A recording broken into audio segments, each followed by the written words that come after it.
How's it going, everybody? And welcome to another episode of the Barely There podcast. I'm Duke Coffin. You can follow me at that pod guy Duke on Twitter. As always, I'm joined with Lucas Perfetti at Lucas Perfetti 46. Be sure to go follow the pod on Twitter as well. At Barely There Pod. We have a Houston Texans Chicago Bears preview. We have a lot of things to get across this week, so we're going to try to keep it really high and tight. But we're going to cover the injury report. We're going to cover what the offense can do better. We're going to cover what the defense can do better. Potentially a bounce back week for the Chicago Bears moving forward here. Lap already jumping on the fact that I'm wearing the Jack Sanborn jersey, and we will talk about that in a second. But first, Lucas, I need to get your intel here on this. Currently, it's sitting for the Houston Texans at a +2.5 spread and a +130 money line. Obviously, on the flip side for the Chicago Bears, it's a -2.5. -155 on the money line, and a 39 over under. How are you feeling about these odds moving into it? And genuinely, how are you feeling? Because I just love staring at your just ugly looking face. Yeah, no, I mean, I'm good. I'm actually a little upset you didn't call me the Ayatollah of Capicola this time. I got used to it. I'm trying to maybe use that towards the end of shows. I also don't want to overuse it just because it's just such a fucking it fits you so perfectly. It is such, and it's you're so Italian. It's ridiculous. Yeah. I mean, I just had a piece of fucking cold pizza before we came on. But so what I will say is, typically for non-gamblers out there, a team that is at home that's -3 is like a normal advantage, right? Like that means Vegas thinks these teams are even. It could go either way. So like a typical spread would be 3. I think it opened at 3 and then it moved into 2.5. So that means, money came in on Houston right away. Or I'm sorry, money. Yeah. That means money came in on Houston right away. So, the Bears aren't even giving a field goal anymore. I mean, honestly, in terms of the game, like overall, I guess I'll just say this, right? Like the best coach in our lifetime is Lovie Smith.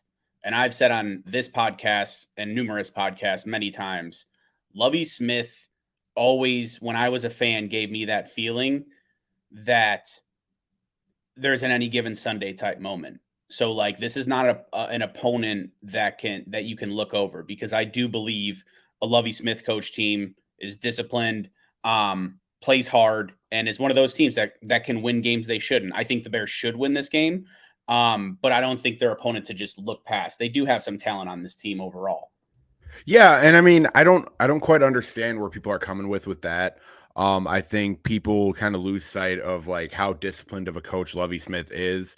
And this isn't the Houston Texans of like, that Deshaun Watson sat out of. You know what I mean? That these aren't like completely woeful, terrible teams. Like, sure, this is still the team that traded DeAndre Hopkins for David Johnson and what, a 3rd round pick. Like, this is still a team that's made some pretty bad decisions, honestly. Like, they just fired a lot of picks for Deshaun Watson recently too, so they're a year past the Deshaun Watson stuff. They've already started and they're playing without him. And I mean, they ended up firing a head coach that they only had for 1 season, that they didn't really get a whole ton of intel, and have had a bunch of front office issues. But this season, this is a team that has honestly really played teams tough. Like, honestly, they had every chance in the world to beat Indianapolis.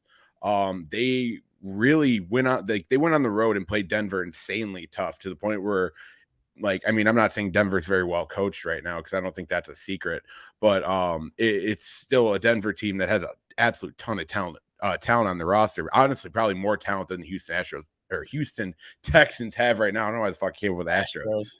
I'm still trying to get over the fact the White Sox are dog shit. But anyway, we roll on. And they're really a team that does play tough. Like, say what you want about Lovie Smith, like say at Illinois, or maybe that this is a job that he was kind of gifted just because he happened to be a defensive coordinator last season with the team. But like, he is somebody that will always, I think you nailed it, Lucas. It's an any given Sunday field. This is a team, and I said it on Twitter the other day to our boy Jeff Schlegel, is this is a Lovie Smith team that will always go in and try to punch you in the mouth, because this team has absolutely nothing to lose, and that's kind of that style that I want our team to play with, because in all honesty, like, we are a team that's young and hopefully up and coming that really has nothing to lose. And I feel like us playing freely like that is our best chance to win on Sunday. And as well as us, kind of getting hit with the injury bug, but also still kind of having the advantage when you compare it to the Houston Texans. So let's go ahead and jump right into this. You mind if I add one more point really quick? Yeah, go ahead.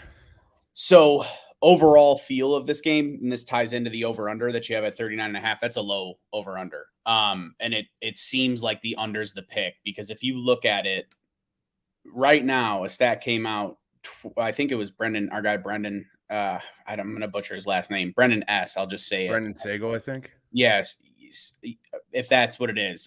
Great guy, great follow if you want to go ahead and follow him. But he put out a stat saying that the Texans have let up 27 points in the fourth quarter. Now, if you look at the team, they've let up 37 total points. So they've let up 10 points in quarters 1 through 3. And that's, it's 2 games, and the Colts put up most of their points in the fourth quarter. So that's a big part of it. But you also look at their time of possession. They're at 57-40 for the year versus 40%. I don't know the actual time versus 71 and 60% of the time. So whatever that would be, right? 71-40 versus 57-40. You were tossing so many numbers out right now. I'm going to backtrack. Either way, their time of possession is heavily favored in the opponent. I mean, I think they're 33% total on first downs for the entire year, if I'm not mistaken. They're winning the turnover ratio 2-0. So like this all kind of culminates in it seeming like it's going to be a really fucking sloppy game. That's won by just a few plays, right? You have 2 teams where their offenses typically are not producing well, 3 and outs, things like that. The defenses are playing better than the offenses. 2 same styles of defense, right? Like 2 guys in their second year at quarterback where they're having struggles. Davis Mills is producing a little bit more right now than Justin Fields, but like it lines up to be a defensive ugly game. Now, with that being said, everyone in the world is probably picking the under. So I would assume this game's going to be like a 54-27 game. But I'm done with numbers. You can keep going. No, you're good. You were just you were tossing a few too many out. I started getting to the point where I'm trying to do math in my head on the podcast. I'm like, yeah, this ain't worth it. Yeah, no, I mean, you're kind of having that Scott Steiner moment of just fucking going full blown like how much of a chance the Houston Texans have at sacrifice. But anyway, some people catch that, other people won't. Anyway, so let's roll to the injury report and kind of pick up off that point that you brought up, like about it being a bit of a sloppy game. I would advise a lot of people for this game to kind of wait until Sunday to make that bet, just so you can kind of see what this roster is going to look like the active roster going into this game, because there are like 3 questionables on the Houston side. There are 2 questionables and a doubtful on the Bears side. So like there's a lot of like moving pieces here that maybe you're not necessarily trying to make this bet tonight. This is more of a bet you're going to want to like hit, like get up a little bit early, watch Fox pregame show and be like, okay, what's Jay Glazer tossing at me? This is how I'll bet. You know what I mean? That would be my best advice. Supposed to be 20-mile-per-hour winds on Sunday too. Yeah, which doesn't bode well at all for the passing game, which doesn't bode well for overall points, But anyway, just jumping into the injury report here, because it is a little significant on the Chicago Bears side here. Matt Adams, probably the most significant one on here as far as being deemed out. He it seemed like he was a full participant on Wednesday, but then he ended up not practicing at all on Thursday and Friday. So obviously something must have tweaked up in practice. He pulled his hammy. Flus confirmed that. Yeah, no, it's definitely something with the hamstring. So I don't know how long of a situation that's going to be. And obviously we want Matt Adams back, because you always want your starting guys out there, and you always want the depth. I will say though, and I mean, I'm wearing the jersey, so I kind of got to bring up the elephant in the room here. This is pretty clear that this is going to be a wide opening for Jack Sanborn to start his first career game on Sunday, which is a little bit earlier than I think I predicted that he would end up starting a game. But I think my prediction originally was like week 4, week 6 around there. So, I mean, obviously this isn't something they necessarily like jumped into. Like this is something that you kind of catch by injury. So it's not something you can be too like thrilled with if you're Jack, but at the same time, it's an opportunity to start your first NFL game. And he's going to have a ton of support out there. So that's really cool to see. And it's really going to be nice to see what he can do with the first team defense, Also on the injury report, Dane Cruikshank, he's a guy who's been kind of running around on special teams quite a bit. I think he might have gotten some snaps on first team earlier on in the week against Green Bay. But he did not participate all week. Same thing with the hamstring, so he's going to be out. And then Ryan Griffin with an Achilles injury did not participate in practice all weekend. It says he's going to be out. I don't remember quite when that injury would have happened in the Green Bay game. It seems like a couple guys got injured at practice this week, which is tough. Yeah, and an Achilles one, that's just one you just never want to see. Olap, I could not agree with you more. Jack Sanborn's Hall of Fame career starts on Sunday. And honestly, dude, I'm going to get this jersey framed one day because I think outside of friends and family, I might be the first one to own one. But who knows? But then moving on to some like three significant names moving forward where there's a little bit up in the air. Jalen Johnson was a limited participant on Thursday with a quad injury. He did not participate on Friday. It says he's questionable. That's going to be something to really keep an eye on because if Jalen's not going to be out there, you would almost have to assume that Kyler's going to be playing outside the entire game and they're going to move somebody inside the slot in theory.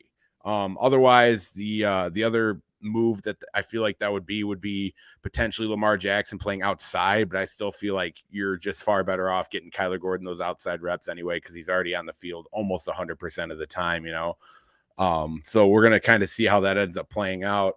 Do you have a depth chart in front of you?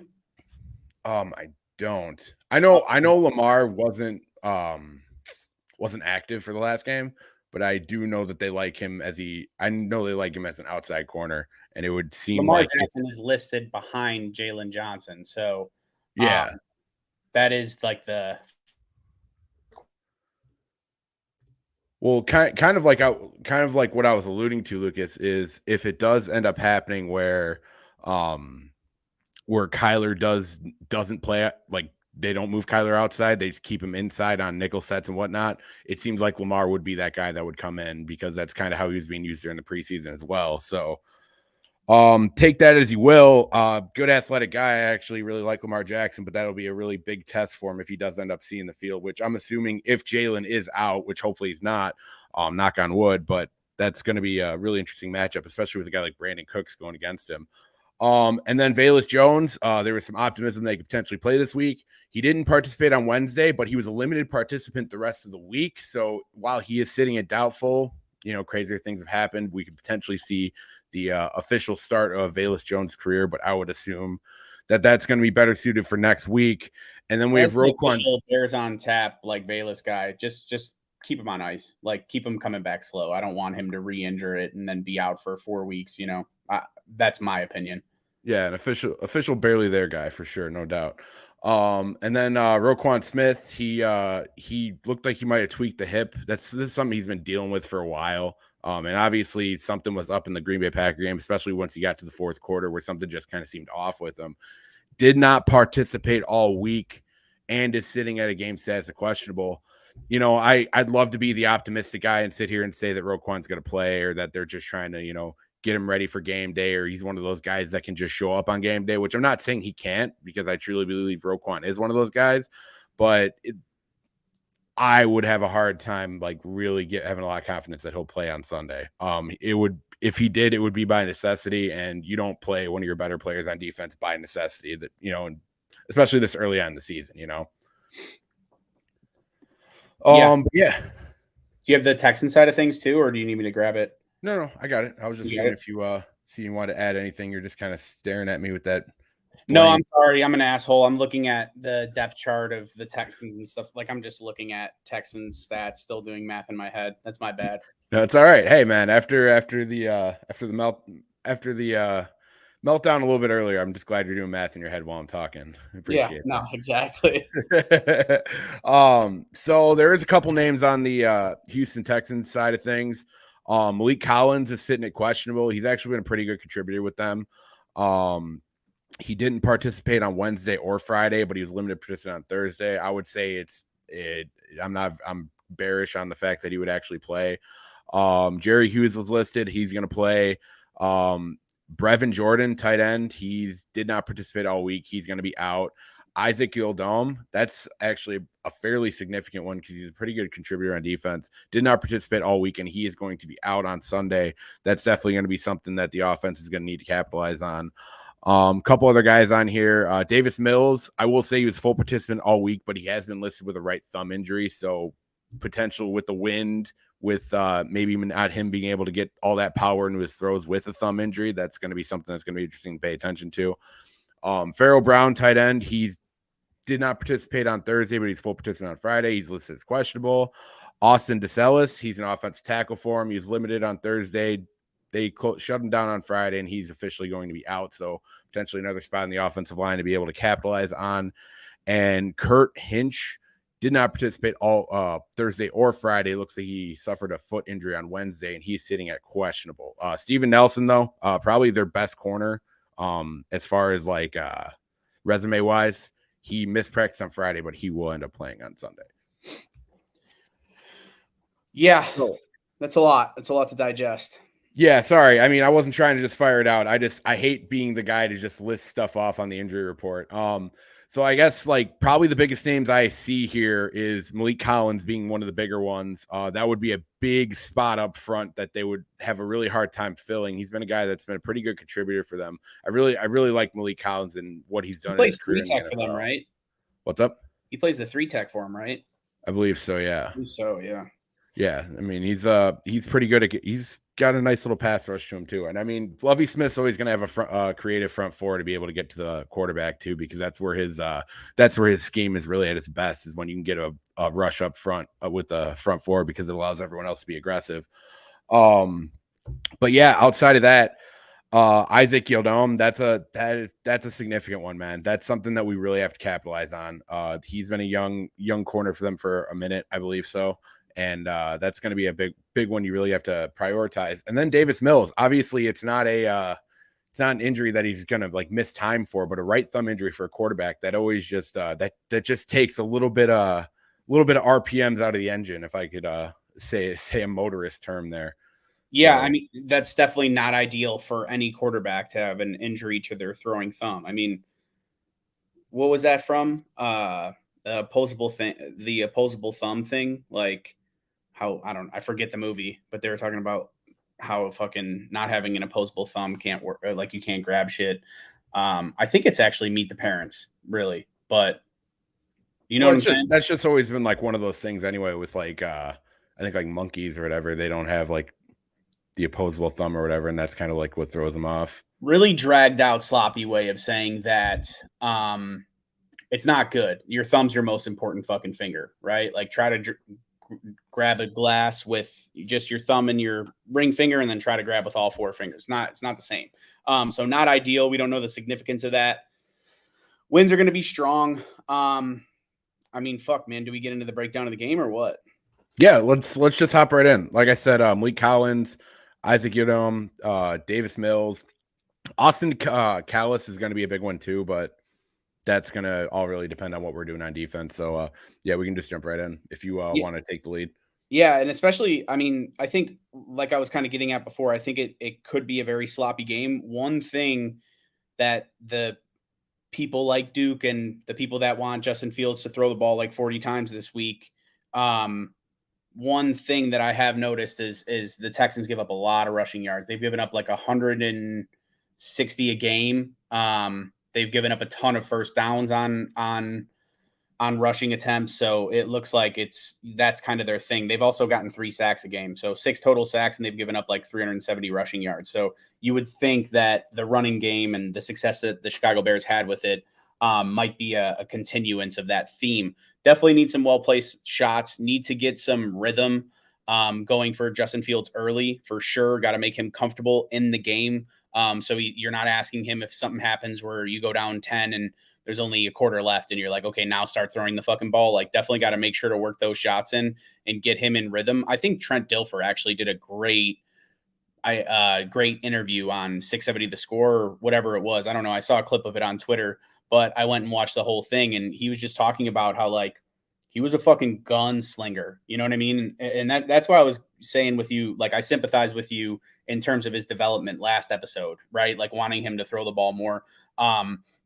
But Trent Dilfer being a gunslinger in college and going into a structured, hey, we don't want you to throw much. He said it's difficult. Like it's a difficult thing to do to get into a rhythm when you're used to being the man throwing the fuck out of the rock, and then kind of being in this very limited role where he phrases it as you are an extra or a side character in a movie. You're no longer the main character, right? Like, and it almost feels like you're an outsider in the offense while you're the one that's actually running it and control. You're the one that's going to take the blame for losses, things like that. So really good interview. I would recommend checking it out.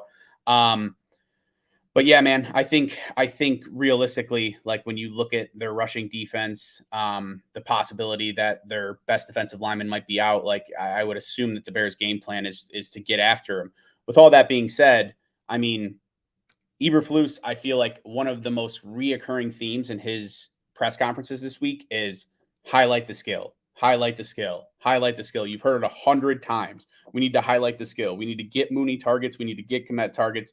We need to put the ball in Monty's hands. So hopefully that materializes, because I'm actually playing my buddy who dropped Cole Kmet after he got 2 goose eggs, and I just picked up Cole Kmet because I was like, yeah, dude, he's gonna be the one to put the fucking dagger in you. This is what you get for cutting him. Yeah, man, that's I've been kind of sitting on Cole Kmet as well. So I guess to kind of pick up off of that with the rhythm point is I really want to see, and I said this after the 49ers game because I know Getsy's still kind of fresh with with play calling, but like I can't get over how good his scripted plays were. Like how good his scripted drive, especially against the Packers, was, just like being able to mix it up, being able to keep teams up, like keeping the defense off guard. Like I really liked being able to run the football and then getting Eknemary St. Brown on the left hash. You know what I mean? Like I love being able to do that, keep the defense off guard, because it seems like once he starts hitting trouble, and this does fall on Justin Fields, not necessarily being able to make the layup throws that he was, that he missed last week. There's no denying that. But what I really want to see from Getsy moving forward in play calling is I really just want him to be able to stay in the same rhythm this entire game. You know what I mean? Keep it mixed up consistently. You know what I mean? Don't get pass heavy and then feel like you have to make up for it by running the ball a ton. Don't I guess what I would say is don't pay attention to the balance too much. Just make sure throughout the course of your play calling that you're staying balanced on a play-by-play basis. And I feel like everything else will even out. Like I feel like being able to just mix in passes with being able to be heavy run, heavy run team. Like, cause I would not mind seeing us run the football more than we threw this week, just based on the performances of Dave Montgomery and Khalil Herbert in both games this season. Like really, really try to win the line of scrimmage, especially if we end up getting, and we didn't even talk about this in injury report, but like Lucas Patrick starting at center will be huge yeah, in the run huge. game. Yeah, like it's going to be absolutely massive, and that can be something that can really be capitalized on, because the biggest thing that I've brought up, and I keep going back to the St. Brown touchdown against the 49ers, is just the lack of the setup plays so far in this offense. But when they hit, they're phenomenal, man. And like, that's where you get guys like Aaron Rodgers who got one on us, that's where you see like a guy like Pat Mahomes, because he'll go to Clyde Edwards-Helaire like so fucking often. And then he'll just hit a fucking play action to the right, and nobody will be able to nobody can cover that, because they have to be able to cover the inside and cover the inside zone out of shotgun. Like that's where I really want to see this offense continue to take a step in the right direction. And I really think Getsy can do it, because I've seen this type of offense be run with the Green Bay Packers. Even the Packers offense a little bit on this past Sunday, fluttered. And the only reason I'm bringing the Packers up is because that's like the direct comparison scheme wise that I can make to our offense, because that's where Getsy was for that long. He's a passing game coordinator, all that fun stuff. So that's really the direction I want to see us continue to move in. Like, I don't even care about the balance, dude. I'm a run first guy, dude. I played offensive line. Like I'm all about, if you can line up and run it down somebody's throat and they can't stop you, like I'll fucking call the same play 12 times in a row if it can't be stopped. You know what I mean? Like I'm all about that. I'm not a big stat guy when it comes to quarterbacks. I don't need that to be able to win football games.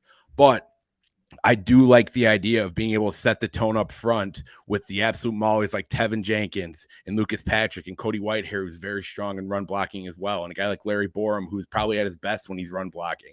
Like being able to have those guys up front, because I feel like Braxton projects better as a pass blocker personally. I feel like being able to have that really sets yourself up for good play actions. And I really want to see the flood concept again this week, because I did not see it all last week. And that's something that I really feel like can be kind of a big hitter for this offense, especially for a receiver room that's not necessarily on the most talented side of things, I guess would be the nicest way I could put it. Just get your guys in space on pick plays. Like that's the best way you can get guys open in this game. Well, and I feel like he really showed that he being Getsy, like in his last preseason game. It's just weird that we're kind of going backwards, right? Like we saw flood concepts, we saw a deep scissors concept that was really nice. Like I feel like we're not seeing a ton of that. It was on like a 3rd and 15 that Justin Fields converted. Like we need, like, yes, there is some credibility to saying like Justin Fields needs to get the ball out faster and has to be able to run a short game and a quick game. But like you also highlight the skill, like Flus is saying, like drink your Eberfuel. You have to be able to put this kid in a good position. Like we don't want to see the same shit. And I think Getsy does have that ability. It just, I don't know, man. It's just strange to me because it seemed like that maybe the first half was scripted in that last preseason game. I know they're running vanilla defenses, so things look different, but I don't know, man. He was way more aggressive on 4th down and 3rd and short calls. He was just like fucking running 5 verticals, right? Like whoever gets open. So it's just strange to me. I still have that really bad taste in my mouth about that 4th down play at the goal line. That was disgusting, but I think, I think we should be really excited about what the interior is going to look like. I think they have potential to be a very, very, very good unit inside. I know Borm's had a couple struggles. I know Jones has had some rookie moments, but that interior should be pretty fucking sound. And I'm excited to see that. I'm excited to see Jenkins and Patrick on the field at the same time, of course, with Cody Whitehair. Yeah, I really think that interior really has a lot more potential than people are giving it credit for. I've been really excited kind of seeing the updates of Lucas Patrick snapping the football. Obviously, he had to make the comment when he was asked directly that was outside. It's outside of his pay grade to decide whether or not he's going to be playing center this week. But it feels like all signs are kind of pointing there. And man, I'm just so happy not to have to fucking see Sam Mustipher on Sunday. Like, I'm knock on wood. I just don't want to see Sam Mustipher on Sunday. I don't even want to see him paying to the 2 on the sideline. I don't want to see him during warmups. Like put a blank fucking jersey on him just so I don't know who that is. Because he's been that bad. He really has. Like, and there's just no other fucking way to beat around the bush on that one. You know what I mean? And this isn't like we're coming into this year with high expectations of Sam Mustipher. Like, that's just what we've known of him. And I'm not just sitting here trying to bury him. Like, I'm wearing a 57 jersey. I'm trying to tread really fucking lightly on the Sam Mustipher fucking slander. But, yeah, the undrafted. I mean, dude, I like a good undrafted story. And initially when he came in, he provided a good surge, but I feel like we've seen kind of what his ceiling is. And he's just really not strong enough. I hate to say it, but he's just not strong enough to play the position. I feel like that's his issue. It's not really a technique thing. It's not, he's not in the right position. It's just, he's, 50% of the time, if you're losing on pure, just guys like bullying you, that's not good, especially for your quarterback. So, and also you got to think too, like everything started with Patrick, all of OTAs, all of training camp was with Lucas Patrick. Like, it's not like there's going to be an adjustment period to Fields taking snaps, right? No. Like he's more used to, well, he's probably pretty used to Sam Mustipher too, but from last year. But overall, he's this is what he was supposed to be doing. This was how it was supposed to be. Lucas Patrick's going to take those checks and those calls, and I think it's going to actually help with a lot of wrinkles, right? Because last week we talked about how rotating Patrick and Jenkins kind of gave some tells of, hey, this is when we want to pass a little bit. This is when we want to run a little bit more. I think now you have that, I guess, what do you call it? There's no, it's not as transparent. The glass is foggy. You're able to add those wrinkles in, and I think have a lot more of those setup plays because you're not rotating those guys. You don't have the tells. I think you said it really well in the last episode, was like, you don't have that tell of like Lucas Patrick's coming in on pass blocking. Yeah, exactly. Kevin Jenkins going to be in on the run blocking snaps. And that is, dude. And that it just makes for a good mix up front, dude. Like that's as simple as I can put it. And honestly, I don't think Tevin is really like, I don't think he's limited as a pass blocker from guard. I don't think he's shown that really at all. It's just more or less like, I feel like they were really kind of playing the whole ramping up game with Lucas Patrick. Well, I mean, I think it has to do with the calls a lot too, man. Like, and I think it's going to help Fields play a lot looser because he's not gonna have to worry about protection. Like that's something that he maybe was a little bit more concerned about when when Mustafa and Jenkins were side by side and they were calling a pass play. I'd love to actually see the stats on when or all the sacks, like how many came when Patrick were in and how many came when Jenkins were in. Well, and I mean, even to that point, dude, that's actually a pretty good point. It's really nice having both Lucas Patrick and Cody Whitehair next to each other to be able to make those calls, because those are two guys who have made calls a lot in their NFL careers. So that is a really strong point. And I think that helps a young guy in Tevin Jenkins, who, while he's played really well so far, and we've been raving about Tevin really ever since he's taken the right guard spot, like it's still a fairly new position to him that he's accumulating himself to. Like, and I feel like he's not going to be there probably till mid-season, you know what I mean? Maybe even like week 10 before he's really going full go, not thinking at all about what he has to do on every single play. So I think Lucas Patrick, it's only a positive. It is only a positive. But I guess to really encapsulate like the offense in general heading into this game, like the Houston Texans, like I know you brought up the rushing yards, but like they just give up yards. Like they do give up passing yards too. Yeah. Yeah, and it's strange talking about a Lovie Smith defense, but like he just isn't dealing with the talent that he's normally accustomed to. So there's definitely like we talk about growing pains. Houston's dealing with growing pains as well, and it's something that Lovie Smith's really just kind of trying to dig his hands in and really kind of set the culture and see who's going to end up being on this team long term and who's going to really fit in this defense. And they do have a couple decent DBs, but I will say that they're depleted. I think they've had a couple injuries. I'm not sure at linebacker. I think Steven Nelson, he's not necessarily like a household name, but I followed his career quite a bit, and he's a damn good corner. I think that's what I'm saying. I think their corners are pretty good, but their inside linebackers are lacking. So I would assume that we're going to try to work the fuck out of the middle of the field. And hopefully that's a big part of why I'm starting Cole Kmet in fantasy too, because I don't know, Bears fans. I hope this is Cole Kmet getting just give me like a 75-yard game, right? Like just give me some production. With the combination of their lack of interior presence in pass drop zones. This should be a game for Cole Kmet to really do some damage, and I hope to God he takes advantage of it, especially in combination with Flus saying we're going to highlight the skills. And he mentioned Cole Kmet. I want to say more than Darnell Mooney.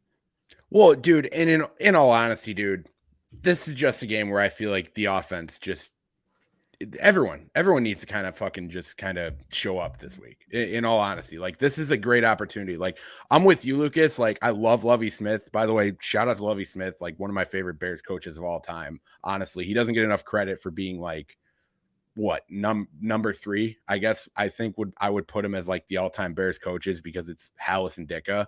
Yeah. He's definitely there, and I hope he gets like a really fucking warm ovation on Sunday, which if you're going to the game, please do so. But this is really a game where I feel like the offense can just take this step, because like I watched enough of this fucking offense last year, and I'm not saying it's all the same pieces, because it's obviously not, but there's enough like pieces, like the same pieces that came back from last year, that like I just don't believe this offense is what its output has been. Like I feel like there's just got to be this tipping point where it's like, okay, we're gonna go out there and we're gonna have a game. You know what I mean? Because I feel like Cole Kmet's losing sleep about the fact that he doesn't have a catch through 2 weeks. I know for a fact Darnell Mooney is not feeling what's fucking happening on offense. And I really hope, and this is something to kind of even play into the whole Justin Fields point, because obviously he's just been the biggest point of conversation of this whole process, is like he didn't necessarily play great against the 49ers, but he didn't get any of that like shade at all. It was all Justin Fields better than Trey Lance. They won the game. Like, yeah. You know what I mean? Well, and I don't want to like sit here and put shade on him for the 49ers game, but like, I feel like this entire team was like rolling on cloud 9 in a game where they got justified a little bit too early. You know what I mean? Because of like, say the weather and say, external factors that worked in our favor. But like, I really am hoping, and I alluded to this on the last show, I went on a little fucking, meathead rant, dude. I was kind of thinking about playing like the Star Spangled Banner in the back of it, just as I was fucking freaking out. My face was going red. But like, I just want this to be the wake-up call from last week. I want last week to be the wake-up call. That's like, okay, we got that out of the way. We know where the fuck we're at now, because we're not standing fucking toe to toe with the Green Bay Packers. Like, we were feeling good after the Niners game. That was the team that beat the Packers. But like, we just got a big old dose of reality, and now we just need to start focusing on what we do fucking well. Go out there and be a respectable offense, be a respectable football team, and just start earning respect around the league, man. It's that simple. You know what I mean? Like, you don't need to go out there and fucking win every single game, but you need to give 110 fucking percent every single snap. Our boy Scott Crawford actually alludes to it perfectly, dude. Right out of the gate, let it fly. Go. I don't know what 999 means, but smack them in the mouth any given fucking Sunday. Like, that's what this team has to be. It has to be showing up every single week, whether you make mistakes or not. You just got to keep fucking rolling. Well, and you can tell Eberflus was very displeased with the effort, and I'm sure that's why a couple of guys popped up on the injury report from practice. I'm sure they fucking went nuts this week at practice because he was pit like. Never mind. Dude, he was in House Hall. He was in House Hall the second they got back from Green Bay, just fucking pounding Eberfuel. Like, I'm talking putting pre-workout on there, like on the table, drizzling it with au juice. I think he just had a half-empty and thing, just fucking ripping them right off the fucking table. Like, dude was fucking probably just doing nothing but squats and fucking bench for 4 hours straight. Like, oh, dude, my guess is he just boiled some au jus and then dumped it into a half-empty container of G Fuel, shook it up, burned his mouth, but hammered the entire thing in one sitting. 100%. No, he was very displeased. Sweating fucking white fat, guaranteed. Yeah, there was he even mentioned in his press conference, there was a 2nd and 27 screen that they got, I want to say 18 yards on or something crazy like that. And then they converted on 3rd, went down. Like, that was a huge point in the game too. So no one is innocent for last week's loss, but I mean, yeah, I think you're 100% right. This is a winnable game. And really, when you looked at the outlook of the season and you were making your season predictions, you looked at this first quarter of the season and you said, if they get out of this 2-2, like, you know, things could be good. And realistically, they caught luck by getting Trey Lance in his first game because Jimmy G comes back literally the next week in San Fran. Looks like they're clicking on all fucking cylinders again. So Bears got really lucky with that and to pick up that win. So let's keep building on that and go 3-1 through this first quarter of the year. I think the Giants are better than people projected them to be. I think the Texans are, you know, better than people projected them to be. Not great, but not good. What they're 1-1. That tie was tied with the Colts. Yeah, but they've been melting down in the fourth quarter, and you can't depend on, hey, they're going to melt down again in the fourth quarter. They've been keeping people out of the end zone. They've been getting turnovers. They've been getting sacks. Like, their defense will get after you if you do not go ahead. Like, this is not one of those games to play around with them. And I don't even want to say play at their level, because I would say in terms of rosters, we're comparable, right? Both in a reshifting type phase.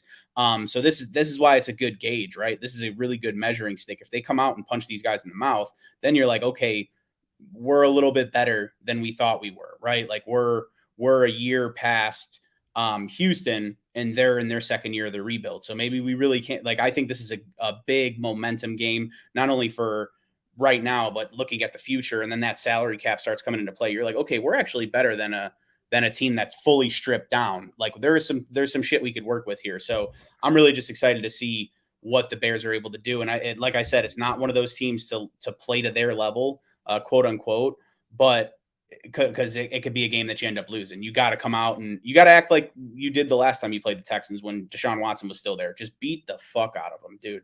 Because I have a feeling if it's a very close game, it's going to be a game that the Bears lose. Like, they need to win this game handedly, or I think it could be a game that Houston steals. Yeah. Plus, like, don't play with your food, dude. Just fucking eat it. It's that simple. Like, I like that you brought up the last time we played the Texans, because honestly, before that game, our record against the Texans was just fucking terrible for no particular reason. Like, I always think of David Carr in like 1 degree weather finding a way to fucking beat us when we were like actually pretty damn good. So like, it's something about the Houston Texans, but like, I think you brought up a couple good points there.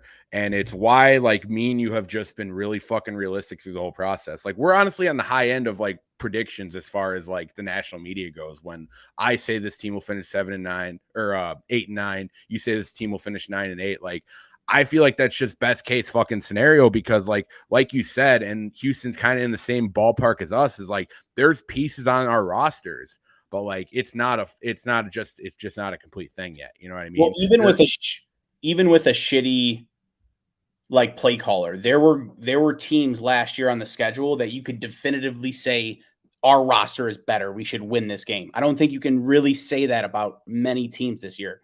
Like I said, there's some comparable teams like a Houston, but I don't think you can say that where it's like they should go in and beat the shit out of them. That's why it worries me a little.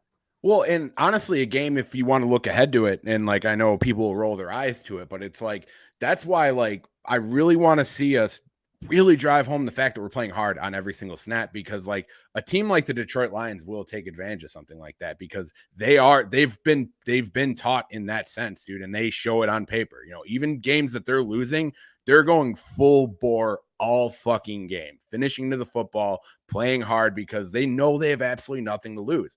And like that's just something that I just want to continue to preach both on offense and defense. Like you have nothing to lose. You genuinely do. Like if you can't make it on the Chicago Bears in 2022, you're probably not going to get a lot of opportunities outside of here. Like that's just flat out the fucking truth for guys who are trying to make this roster for next year or trying to get a contract or whatever. Like if you don't play well this season, you're probably not going to get a lot of flyers outside of here. So like my best advice to these guys would just play loose, play hard, go hard every single play.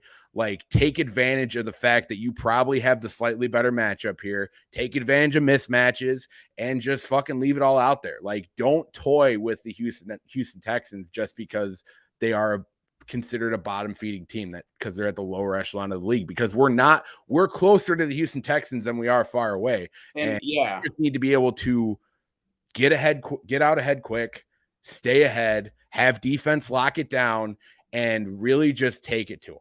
Like in our eyes, we're not a bottom feeder team, but in the eyes of everyone else, the Bears are. So they were comparing us to the Seattle Seahawks. It's too toilet bowl. That's what people are going to be labeling this. Oh my God, it's the toilet bowl. It's Davis Mills versus Justin Fields. Blah blah blah blah. It's blah.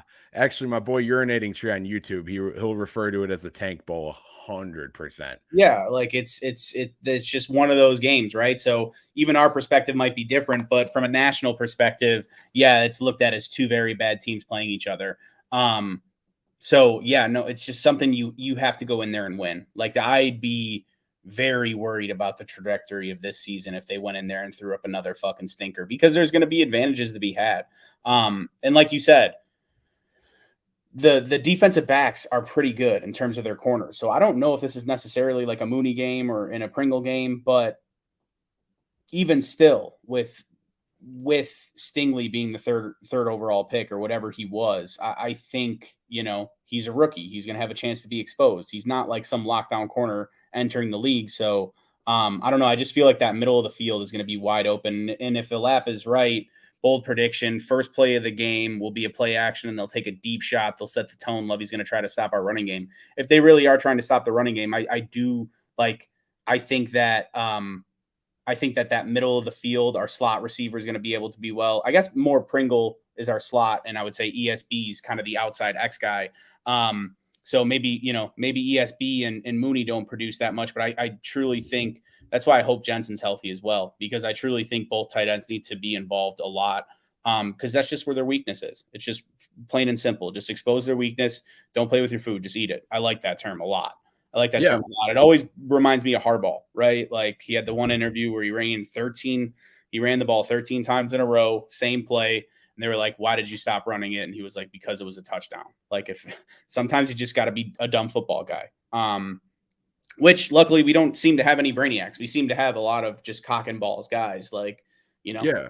And I mean, dude, honestly, like that's stuff I used to do in freaking high school ball. Like we would play teams where we would be putting up like fucking 56 on them by the end of the third quarter, because we would hit points where our power play with me taking a linebacker and my guard taking the down lineman, they just couldn't stop it. Like they knew what we were running on every single play. They would try to defend against it. They would even load our side and try to confuse us. We'd just add a tight end to the end of it. We would continue to run the exact same play because they just fucking couldn't stop it.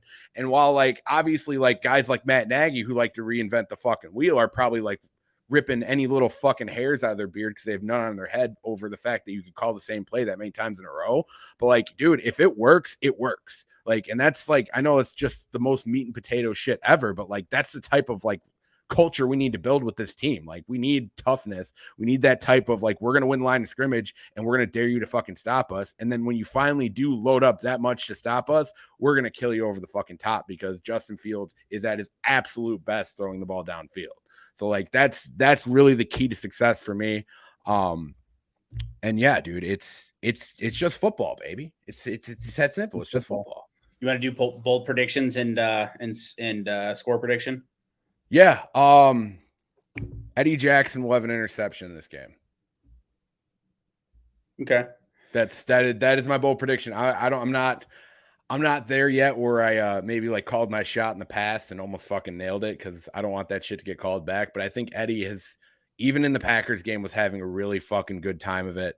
And he looks like his old self, dude. Honestly, like he looks rangy. He looks like he's not worried about, he's not looking over his shoulder about what somebody else is doing. He got shouted out by Eberflus too. Yeah, he got shouted out. He said he got complimented for his hitting on Sunday by Eberflus. So that was and I think he's the honorary captain this week. Yes, if I'm not mistaken. So he had a great game last week. Definitely keep it up. Even I wish it was a little bolder and you said a pick six, but I'll take the interception. Hopefully for our sake, it's a pick six. I am going to go ahead and say that Cole Kmet has 6 receptions for over 70 yards. No, over 85 yards and a touchdown this week. And the touchdown's not going to be like a broken play for like 35 yards. It's going to be like a true red zone set where they fucking give him a jump ball and he's going to come down with it. He's going to have a rebound game. Because if he doesn't, dude, I love the story. Kid from Arlington Heights, like playing for the Bears, fucking hates the Packers, loves the team, grew up like I want this so bad for him. But you got to produce, man. At the end of the day, you got to produce. It's cool to throw a great block every once in a while, but to be a two-way tight end that like you were drafted to be, and you're in year 3 now, right? This is the year you're supposed to be coming out. And it's deterring to see that he's not playing that well currently. Well, at least he's not getting the opportunities, but who's getting I went to go look at the separation stats, dude, to be like, oh yeah, does this coincide with the pressure stats that we've been, like, is no one getting open? What's the separation stats? You need 8 targets to be recorded, and the Bears don't have anyone with 8 targets. So like, and that just kind of goes into the fact that like we just don't have a sample size yet. And it's like I was saying a little bit earlier, like it's so weird because we watched this offense play last year. We watched Cole Kmet have a pretty good fucking season, all things considered. We watched Darnell Mooney put up fucking good numbers. And we saw games where Justin Fields looked like a legit fucking guy just wheeling and dealing, like that Pittsburgh and even the 49ers game last year, the 2 games that always come to mind to me of like games where it's like, this guy, if he plays like this every game, he just fucking arrives. Like, so like, that's why like the start of the season really sucks on offense right now. But like, it's just something has to give because we've seen all these guys that aren't produce in my opinion, a lesser offensive system. So like, it feels like we're just like, I don't even want to say we're close because like the Packers game was really fucking like, I think the game on offense, but like we fucking it has to break, dude. It has to break. Like there's no way we're gonna be the worst offensive football. I just do not buy that. We're like, I don't know. Yeah, I mean, I hope to God not for everyone's sake because it doesn't look good hiring a fucking defensive coach and not having Brian Dabble as a finalist and Daniel Jones looking like he's pretty decent now. So that would definitely be a tough pill to swallow if the Bears were 32nd. I don't believe they're going to. I think right now they're on pace to be 32nd though.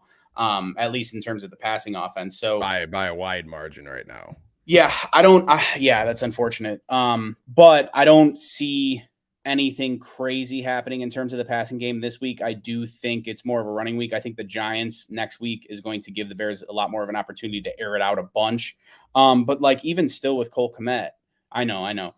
Even still with Cole Kmet, where are the tight end screens? Where are the rollout plays where he's running with Justin Fields? Like, where are those easy, like he gets the ball in his hands and he's dragging guys for 6 yards. So I think that's where it came with Flus with highlighting the skill. But I'm going to give you my quick score prediction because then I got to run. I'm going to go ahead and say that the Chicago Bears are going to win this game 24-10. 14-point win. I like that. And I think one of the biggest keys to victory, before I lose you here, Lucas, is this defense. While Davis Mills has been a pretty good story for the most part for where he was drafted and what he's done for the Houston Texans, looks like he can actually be that guy at quarterback. Like, this is a game, like, on defense where you have to be like, we're not letting Davis Mills do what fucking Aaron Rodgers just did to us last week. Like, we're going to make this guy have the worst fucking game of his career. I feel like Travis, like, honestly, I wish my bold prediction could be that Travis Gibson's going to have another 2 sacks because, like, he has just been unblockable so far this season. And genuinely, dude, Travis Gibson is your favorite player's least favorite player. Well, but as far as score predictions go, well, hold on. Let me hype your boy up. Nicholas Mariano asked Eberflus a pretty good question. He said, "What, like, Travis Gibson, what do you think of his play, and how's it gonna he's behind Muhammad. What's going to help him get more snaps?" And he said, "Hey, if you produce, you're going to get more plays." So I think we're going to see him get a little bit more of a snap share too. So I will go. What was your 27-10? Yeah, I'll go 24-4. I'll go 24-14. I think we take a lead early. We kind of coast on it a little bit. I think the defense plays pretty well, and I feel like Lovie will get to a point where he can't take a field goal. So I feel like that end number is going to be a 4. 24-14. Justin Fields, 2 passing touchdowns. David Montgomery and Khalil Herbert are just consistent fucking offense. One of them is going to get a rushing touchdown. And I feel like the defense just wreaks havoc. Honestly, like, this is, if anybody is getting called out by Eberflus, like being the defensive guy that he is, because everybody got called out Hallis Hall. Like, I don't want that to be confused. Eberflus was fucking, like I said, shredding fucking Eberflus before anyone even showed up, just because he's going to rip everyone a new one. But, like, the defense got it the worst. I guarantee it. And they're all challenged this week. And I think you have a guy like Jack Sanborn, man, who we don't know what he is. Well, I know what he is, but we don't know what he is per se. Yeah. We don't know what he is per se, but, like, that type of production from the defensive spot could really be like a spark on this defense. Like, I really feel like Jack jumping into that Matt Adams role, and we can really see, like, because I've been a little bit critical of what Matt Adams can do, really being able to see what Jack Sanborn can do with Nicholas Moreau and Roquan Smith if Roquan Smith does end up playing. But anyway, guys, I'm sure you guys noticed that Lucas dropped out. He has to go drive his girlfriend to work. Totally understandable. So I'm gonna close this out. Yeah, dude, let's get a fucking Chicago Bears dub, guys. Like, I really feel like this is our chance to really get it going on offense, really get it going on defense. Like, I want to wreak havoc on Davis Mills and the Houston Texans offense. I want him to try to throw deep balls to Brandon Cooks that gets intercepted by Eddie Jackson and Jaquan Brisker. And I'm really hoping Jalen Johnson and Roquan Smith play, but I guess we will see. Regardless, this has been Bears. This has been Barely There. You can follow the pod at Barely There Pod. I'm Duke Coughlin. You can follow me at that pod guy Duke. That's where you can always follow me for sure. Also, as always, I was joined by Lucas Freddy. You can follow him at Lucas Freddy 46. Be sure to subscribe on Spotify, Apple Podcasts, wherever you get your podcasts from. YouTube, honestly, we've been getting really good interactions on YouTube. I feel like we just hit 26 subscribers over there, which that might not sound like a ton, but on YouTube, that's actually pretty good stuff. YouTube's a hard nut to crack, but that's something that we're definitely trying to focus on a little bit more. But yeah, this has been Duke Coughlin. I was joined by Lucas Freddy, and we are Barely There.